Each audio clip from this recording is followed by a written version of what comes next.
Salut. Qui c'est cette tête de con qui veut te parler? En plus, il faisait des jeux vidéo sur des jeux vidéo. Qu'est-ce qu'il fout là? Eh ben, il veut te parler de manga aujourd'hui. Parce qu'à la base, cette chaîne, elle est un peu pour faire ce que je veux. Et voilà. Donc aujourd'hui, je vais parler de My Hero Academia. Parce que je pense que c'est un des meilleurs qui se fait en termes de neketsu, de manga, en ce moment. À chaque fois, chaque point qu'il aborde est pertinent, même si parfois il se perd un peu, genre la période du festival scolaire. Je commence par ce chapitre-là, parce que en ce moment j'ai la hype, écoutez, depuis ce que j'appelle l'arc Pain du manga, ceux qui ont suivi de loin Naruto et qui lisent assidûment My Hero Academia auront compris de quoi je parle. Depuis ce moment-là, à chaque chapitre, j'ai envie de dire des trucs. Parce que c'est la hype. Et je crois que c'est la même hype que ressentaient ceux qui regardaient Dragon Ball au moment où ça sortait. C'est-à-dire les moments où tu pouvais être surpris à chaque chapitre. Et pour l'instant, ça fait mouche à chaque fois pour moi. Là, récemment, par exemple, le dernier chapitre, parce que je vais commencer à partir du dernier chapitre, je vais faire, à chaque fois qu'il y a un chapitre qui me marque, je vais faire une vidéo. À part si vous mettez des commentaires pour dire que de faire pour les chapitres précédents. Donc oui, le dernier chapitre m'a encore une fois marqué, je me suis dit, vas-y, cette fois parlons-en devant la caméra, parce que comme ça t'emmerdera moins tes potes. Le dernier chapitre, donc attention spoiler, on est au chapitre... je grince, 324. Ce dernier chapitre, je me suis rendu compte que c'est un putain de maître l'auteur en flashback. Donc l'auteur, hop, oui, je suis nul, mais je sens qu'on va le retenir dans la mémoire, cet auteur, donc Kohei Horikoshi.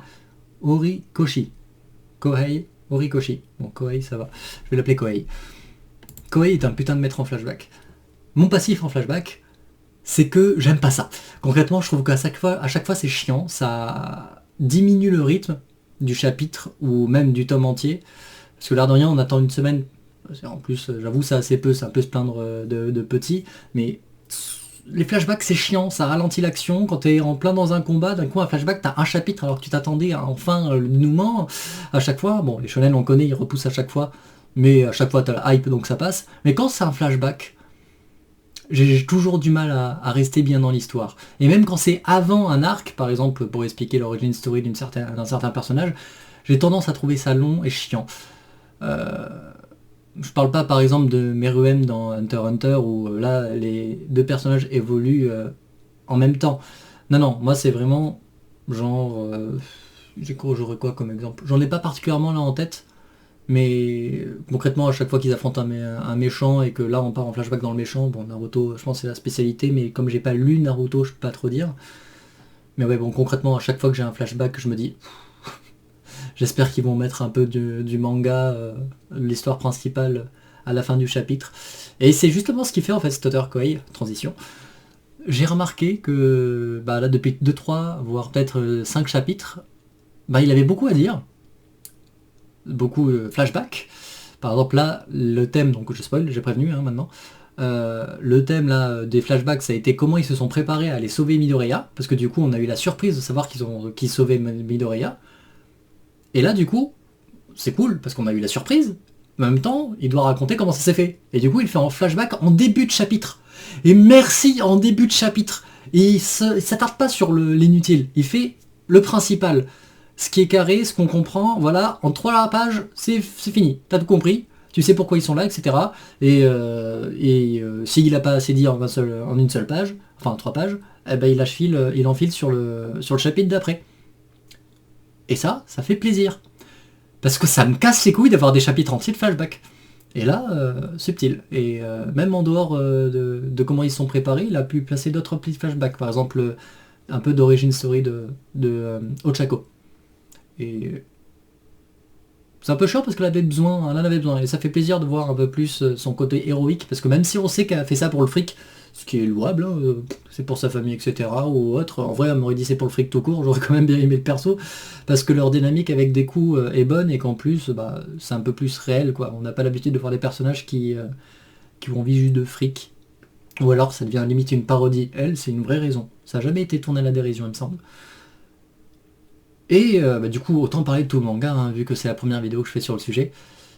Ça montre encore une fois qu'il gère super bien les dynamiques entre les persos. Là, dans le chapitre Ochako, je vais peut-être faire le petit synopsis du chapitre. Donc, Midoriya est arrivé dans la base maintenant qui est UA, et concrètement, ça c'est les chapitres d'avant, on lui fout tout sur la gueule, en mode non, viens pas ici, t'es un connard, tu vas amener les méchants, en plus c'est quoi ça, OFA, AFO, c'est quoi ça, c'est Nomu, bref. En gros, ils veulent pas de lui. Je dis beaucoup en gros, faudrait que je fasse gaffe à ça. Et Koei, à ce moment, oui, j'aime bien répéter son nom parce que ça fait genre. Koei, du coup, fait en sorte que le manga avance, et là je me suis perdu dans mon idée. Donc oui, Midoriya est arrivé à UA, tout le monde lui fout sur la gueule, et là ils sont dans la phase où il doit faire accepter que Midoriya rentre dans l'espèce de base. Et c'est un peu la merde, et là Ochako ça fait putain de plaisir, je pense que ça va devenir une scène iconique dans le manga et dans l'animé, même s'il n'est pas encore sorti l'animé, mais ça a moyen de faire une très belle scène, j'espère qu'il va bien se débrouiller, même si je suis pas fan de l'animé de My Hero Academia, je développerai peut-être dans une autre vidéo.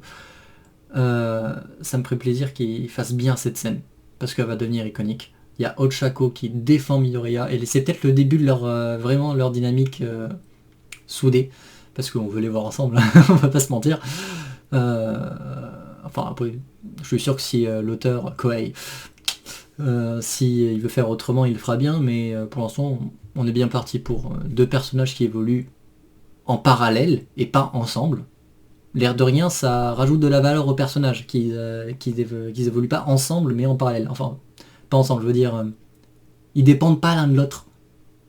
Ils sont chacun indépendants, et s'ils doivent se retrouver ensemble, on trouvera ça beau, mais pas parce que oh ils étaient ensemble depuis le début, Sakura. Non, parce que c'est deux personnages totalement différents, et c'est juste qu'ils se sont mis ensemble parce que leur idée correspond, ou ils s'aiment tout simplement, et ça fait encore une fois un peu plus réel, et je pense que ça aura peut-être un peu plus d'impact à cette période où dans les mangas c'est assez rare quand ça évolue comme de cette façon. Et donc oui, Ochako le défend, et c'est le seul moment où Midoriya donc va se relâcher. En tout cas c'est comme ça que je l'ai compris, parce que vers du coup les dernières pages du chapitre, peut-être les 5 dernières pages, il commence à un peu s'effondrer. Au début je me suis dit bon peut-être qu'il est HS, mais ça aurait été bizarre parce qu'avant il était toujours debout. Et non, en fait, c'est parce qu'il chiale. Il a chialé petit à petit, et là, du coup, j'ai compris à force. Hein, j'étais un peu con de pas comprendre directement. Petit à petit, il commence à chialer, à tomber aux larmes, et là, peut-être, enfin, il va se relâcher. Et peut-être recommencer un peu à sourire. Parce que c'est Midoriya. Et qui Midoriya, il sourit. Si c'est un héros. J'attends le moment où l'UA va se faire attaquer, parce que c'est quand même un shonen, et pour un peu d'adrénaline, faire que UA se fasse attaquer, et que, des coups, parce que là ils ont annoncé que c'est devenu le plus grand des héros avec sa classe, dans les bulles carrées, vous savez, quand c'est le narrateur qui parle, même si là c'était lui dans le futur, on a l'impression plutôt. Là ils ont annoncé ça, il faut, j'ai envie de dire, la scène de Spider-Man qui se bat dans le train. Il faut cette scène. Bon, Sam Raimi, film 2, au moment où Spider-Man défend tous les civils, visage découvert, là, il se dévoile à eux, actuellement, là, dans le manga. Après, il va se battre à fond. Et là, il va y avoir le plus grand de tous les hommes, Action Man. Putain, personne va comprendre. Mais bref, il va y avoir du lourd.